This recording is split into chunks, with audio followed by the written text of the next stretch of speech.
Hello, welcome to this edition of trying to create a Google form. So, as scholars, there is always the need for us to create a questionnaire or a survey guide or any type of Google form that will assist us to collect data. And this is the process that we are going to look at today.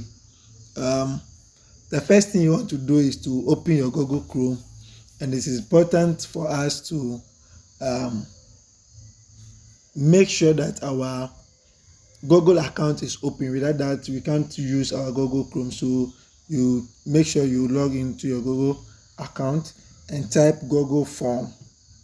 Once you type Google form, the first one will appear to sign in. When this pops up, it is important for us to look at the interface of the Google form.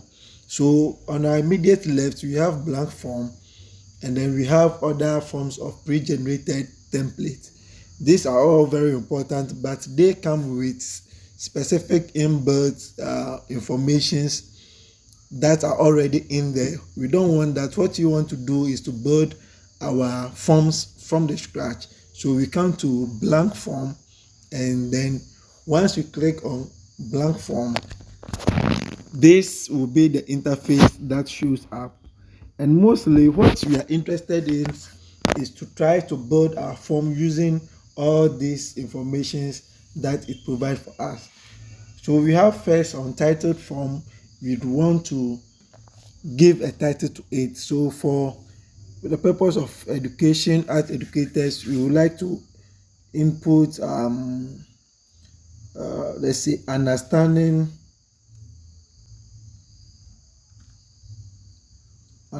color theory. So this is what I would like to input as my title.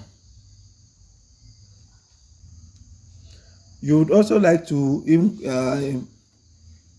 input in any description you want to give to it. So for instance, we can say learners feedback on color. So once this is generated, we would like to create a section for our forms. So the first one, we want to go to this side, the right side, and beneath here you see add section. So once you create add section, you are going to have a section that pops up. So this is my first section, and I would like to input my first question. I would like to find out the gender of the learner who is filling this form. So I'll create gender, and then the options here, I am going to choose multiple choice. So once I choose multiple, here I'm going to create male, and then the second one I'm going to create female. Now you realize that automatically Google Forms try to predict the answer for me. I may also decide to add order. Now this order, it means that the learner is herself or him or her, if he feels it's not a male or female, he will decide to put or type in the gender that is for him or her. Now down here you realize you can duplicate this questionnaire, or we can decide to make it a compulsory requirement. So if I turn on this, making it a compulsory requirement, it means no participant can jump over this question.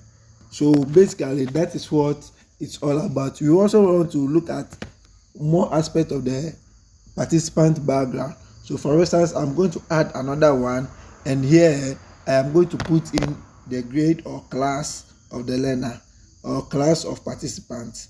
Okay, so class, and here I am going to also still stick to my multiple choice. So I'll create form 1.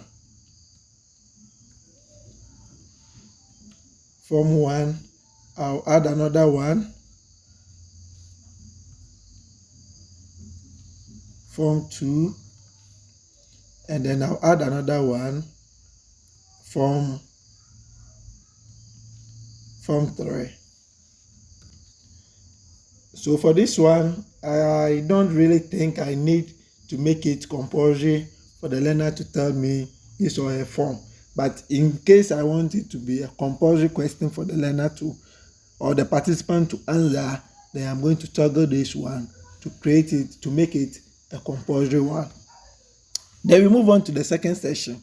Now in this second session, we want to look at color preference. So here, my title, I'm going to type color preference. Yes, color preference. So, or let me add and choices. Color preference and choices. All right. So the first one I'm going to look at is I want to ask the question, what is your favorite color? So what is your favorite color? So here I come back to this very gentleman, and you realize that this question will not be ideal for me to use multiple choice because there are a lot of colors and I do not want to restrict the learner or the participant to a specific color. So I'll opt for the short answer. So short answer will give a very brief space for the learner to input a very short form of information in there. So here too, I'm very interested, so I'm going to make it compulsory. I'm going to go ahead and create another one, which is what is your least favorite color? Yes. What is your least favorite color? And here too, I'll still stick to the short answer because the colors are many and I do not want to restrict the learner. But I'm very much interested in knowing the least favorite color of the learner, and I will then make it compulsory for the learner to tell us his or her least favorite color. Now I'll create a third one for the second session, which is our color preference. And what I would like to do is the learner should give us a scale, a general scale of color preference. Alright, so once this is a general scale, I do not want to use multiple, rather I want to use the linear scale, where with the linear scale, with the linear scale, I can decide to make it, when I click, I can decide to make it from a scale of 1 to 5 or a scale of 1 to 10. Any other information I want, I can just simply input that in there. But I want 1 to be disliked a lot, and then 5 to mean what? Love a lot. So on a scale of 1 to 5, you tell us what color you really love more. So this is also very crucial, very important for me to create. So basically, this is a simple guide to how to create a simple Google form or how to generate a simple Google form. So assuming I need a text section, I will just come to this section, add a section, and I'll click on it to generate the third section, assuming I want to find out the emotional connection of participant to color. So emotional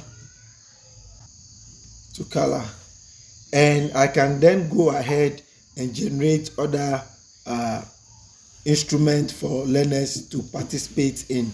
So that is basically how you can create your Google form. Once again, at this point, you can decide to import a question, assuming you've already generated a Google form before, which is already a template that is lying down, and you think there are some relevant information in there that you want to import here, you can easily do that. And then when you want to add titles to your um, your sections, you can also go to this gentleman and create. Likewise, adding images to them. Now, before we end, we would like to look at this template over here. These are customized themes that you can easily click and then go through them and change some options, or if you want to change the color of your template, all these things can be done over here, and then makes your work very presentable. And then let's move on to the preview. So in this mode, we are able to look at the template in real time, how it looks like. So you realize that here I need to click this before I move on. I need to choose one of these ones before I can move on. So once I'm not able to fill this one, it will tell me I'm required to choose this one of these questions. Once I choose this question, I'll be able to move on to the next stage of my form. And basically, this is how the Google Forms are generated. Once you are done as the administrator or the administrator of the forms, you can come to response. Once you have any response, you are able to look at the response over here. Of course, you can also go to settings and twist all these ones to favor you, assuming you want to collect respondent's email address and all those things. So here, collect respondent's email address. You can, if you are interested in the email address, you can go to this side, verified, or you do not want those email addresses. So basically, this is a simple introduction to how to generate a Google form. Once you are done with it, you can decide to create or publish the Google form. So in the short form, let's go to publish, and then the responders, anyone with the link. So anyone with the link, you can send the link to. You can just come here and then input or create a title for the forms, and then you'll be able to publish it. I do not want to do that at this material moment. What I need is to create a simple link. So I want to create a simple link. I create this link, I copy this link, and I can easily share it with WhatsApp groups or which other people I want them to participate in this survey. So thank you very much, and I'm looking forward to seeing you in your next class. Thank you.